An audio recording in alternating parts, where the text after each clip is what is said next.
عطا اللہ شاہ بخاری امام تھے کلام کے. ملتان میں خیر المدارس کے اندر بہت بڑا اجلاس تھا اور شاہ صاحب نے اکابر علماء کے سامنے ایک آیت سورۃ بنی اسرائیل کی تفسیر کی اور ایسے لوگوں کو دیکھتے رہے.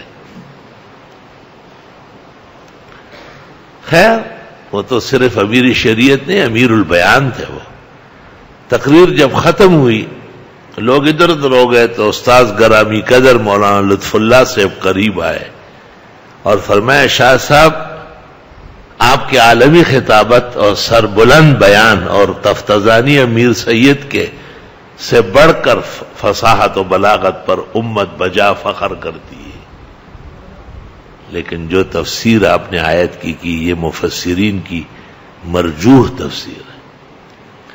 تو عطا اللہ شاہ صاحب نے ایسا ہاتھ سے پکڑا، کہا دور حدیث کہاں پڑھا ہے؟ کہا دیوبند میں مولانا انور شاہ سے. کہا انور شاہ کا شاگرد جہاں ہوگا وہاں کمزور بات برداشت نہیں کی جائے گی.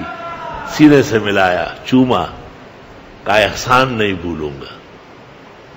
چیخ پڑے باقاعدہ کہ جہاں انور شاہ کا کوئی شاگرد ہوگا وہاں کمزور توجیہ اور کمزور علم نہیں چلے گا. انور شاہ ہر جگہ جہاں ہو، جہاں ان کے تلاميذ ہو، وہاں علم کے حقائق و دقائق پھیلیں گے. اتنے بڑے مقام کے ساتھ اس قدر تواضع و عاجزی. حالانکہ وہ چاہتے تو 10 توجیہات اپنے تائید میں پیش کر سکتے، لیکن نہیں. جب انہوں نے سنا کہ مفسرین کا پسندیدہ تفسیر یہ نہیں ہے تو فوراً کہا یہ آپ کے استاد کبیر مولانا انور شاہ کے مبارک علم کی برکت ہے کہ آپ اتنے پنڈال میں مجھ سے بات کرتے ہیں. علماء تو بہت ہے لیکن اتنی رسائی ہر ایک کی نہیں ہوتی.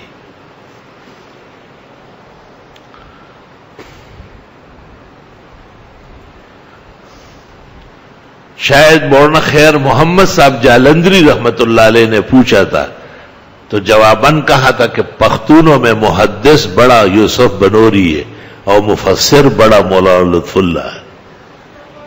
یہ واقعہ یاد تھا ان کو. قرآن کا مفسر بہت بڑا ہے.